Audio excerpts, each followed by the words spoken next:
Nos encontramos en la Sierra de Lucejón, en la zona norte de Guadalajara, una región no muy conocida de España y un buen lugar para perdernos durante unos días y descubrir una zona única de la península, la ruta de la arquitectura negra.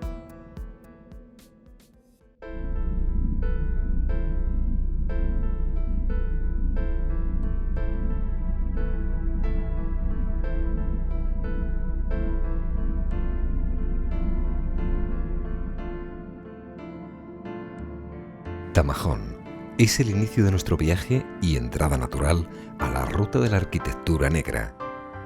Es un alto en el camino, pues a pesar de no dar señas visuales de pueblo negro, se engloba como tal. Quizá por pedanías que sí lo son, o simplemente porque antaño fue centro neurálgico de comercio y paso de ganado a la Sierra de Ayllón.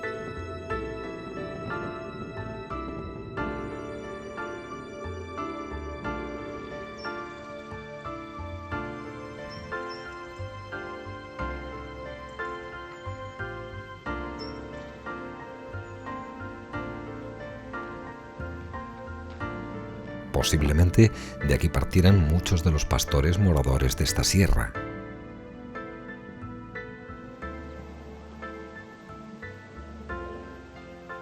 La diferencia no radica solo en la arquitectura, sino en la clase social de las gentes que habitaron este lugar de fríos inviernos. Buenos días. Buenos días, Tito. ¿Qué tal, Juan? Pues mira, con un constipado que no veas. ¿Y eso? Pues yo... Es difícil imaginar en estos tiempos que esta villa fuese una de las opciones que considerara la Comisión de Consejeros de Obra de Felipe II para construir el Monasterio Real de San Lorenzo que hoy engrandece el Escorial. Basta con pensar que esta zona contaba con canteras de piedra y pizarra suficientes como para emprender proyectos de gran envergadura. De hecho, podemos ver esta piedra dorada de Tamajón labrada en los muros de la fachada renacentista de la Universidad de Alcalá o en los del Palacio de los Duques del Infantado en Guadalajara.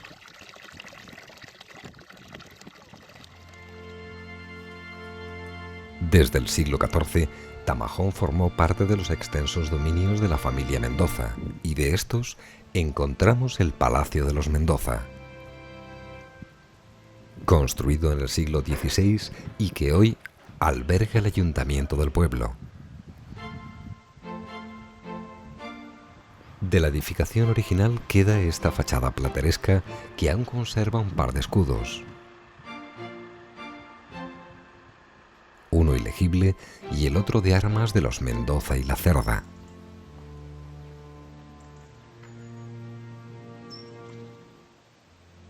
Nuestra visita la realizamos en un día de diario y Tamajón está prácticamente vacío. Paseando por la plaza, también encontramos deteriorada exteriormente la casona de los Montúfar del siglo XVII.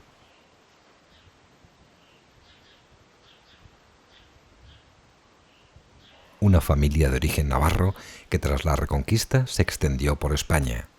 Es curioso el dato que, fruto de la amistad y recomendación de la familia Mendoza, uno de los Montúfar, el dominico Alfonso de Montúfar, fuera nombrado por Carlos I arzobispo de México.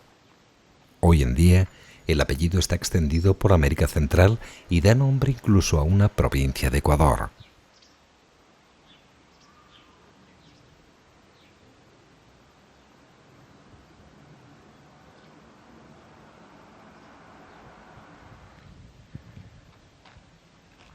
Seguimos con nuestra visita y encontramos al sureste del pueblo unas ruinas de tamaño considerable. Unas pertenecen a la fábrica de vidrio que estuvo activa desde su origen en el siglo XVII hasta finales del XIX.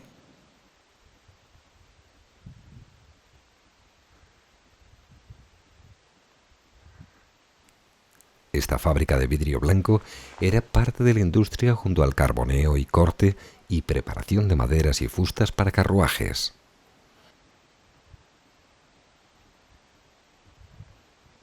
Los restos solo se pueden observar con altura desde la lejanía, pues su extensa muralla la rodea por completo. Enfrente encontramos los restos del convento La Inmaculada Concepción. No hay indicaciones por el pueblo que nos cuenten de este lugar y nuestra curiosidad nos lleva hasta viejos escritos franciscanos, sus antiguos moradores que nos sumergen en su historia.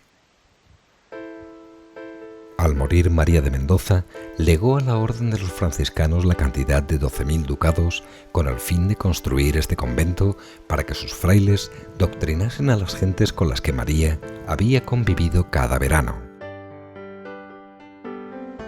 Fue fundado en el año 1591 y a pesar que el dinero no dio para concluir el convento y que en un principio solo pudo albergar a 16 religiosos, años más tarde, y con el beneplácito del primo de María y gestor del dinero del testamento, el duque de Pastrana, las obras se concluirían, siendo 20 finalmente los frailes que se instalaron en el cenobio.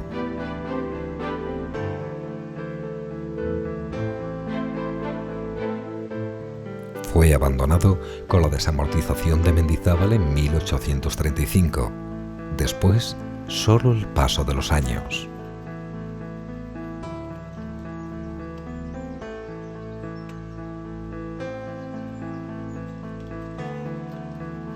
Fue almacén de aperos de labranza, cuadras para el ganado y fuente de material de construcción para las casas del pueblo.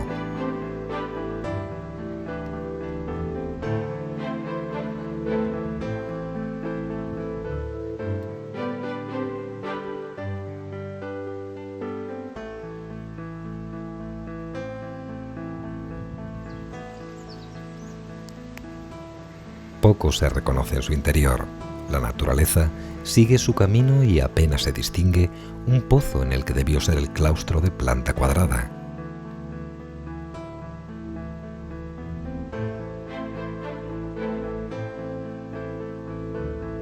Y que alrededor de él se encontraban las demás dependencias.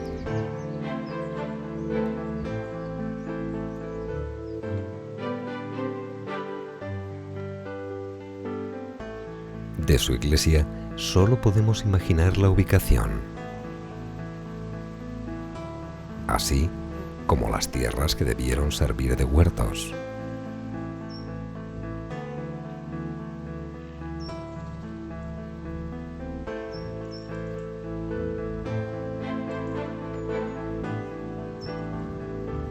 Durante 2 siglos y medio, sus frailes fueron parte de esta comunidad. Ahora forma parte de la historia olvidada.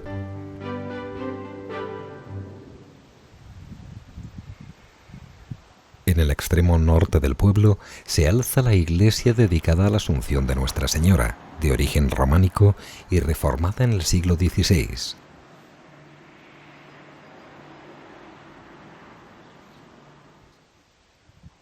Observamos un atrio porticado con 9 arcos, siendo el central el de acceso al templo.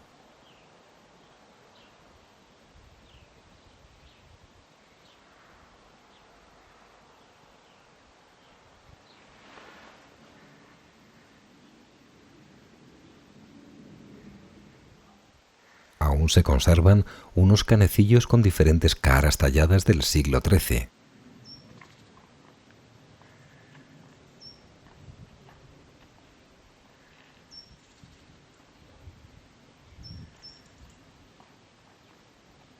Esta iglesia sigue en pie a pesar de los destrozos sufridos interiormente en julio de 1936, en la que quemaron gran parte de sus imágenes y ornamentos. En esta plaza de la iglesia encontramos también una oficina de información turística y varios carteles indicativos de lugares de interés que próximamente incluiremos en esta ruta. Visitaremos Almiruete, un pueblo de la arquitectura negra situada en la falda del Pico Cejón y con uno de los carnavales más peculiares de España.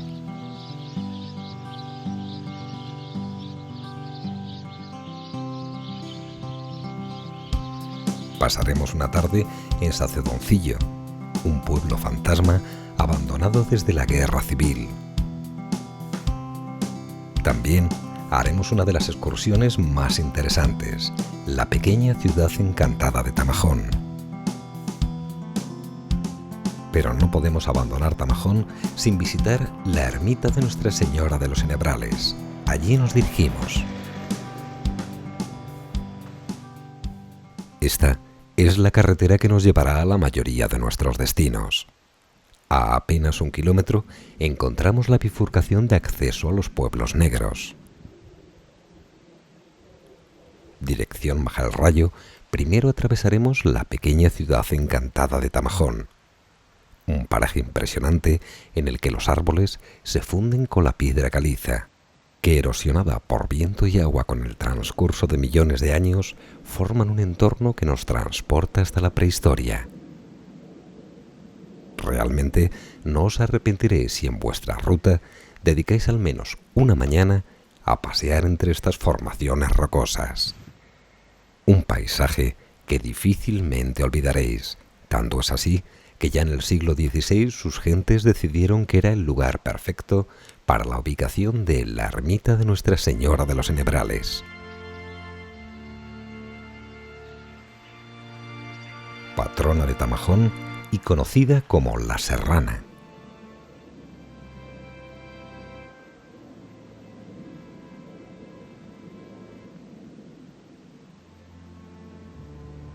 Con las fiestas patronales de Tamajón, La Serrana es trasladada en procesión hasta la iglesia del pueblo. Allí permanece para celebrar la romería. Pero estos bosques montañosos de enebros son su morada, y el segundo domingo de septiembre la Virgen vuelve de nuevo a su santuario.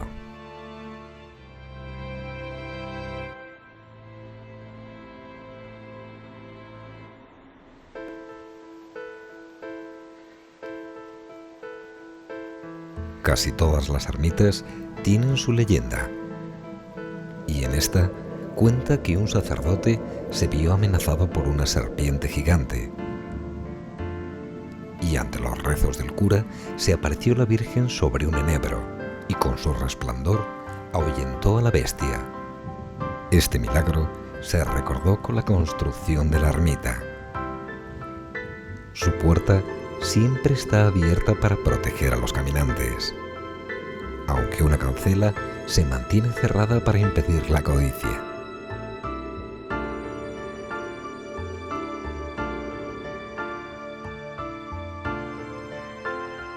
El día termina y nuestra ruta de hoy también. Hora de disfrutar de la gastronomía de Tamajón y reponer fuerzas para continuar nuestro viaje.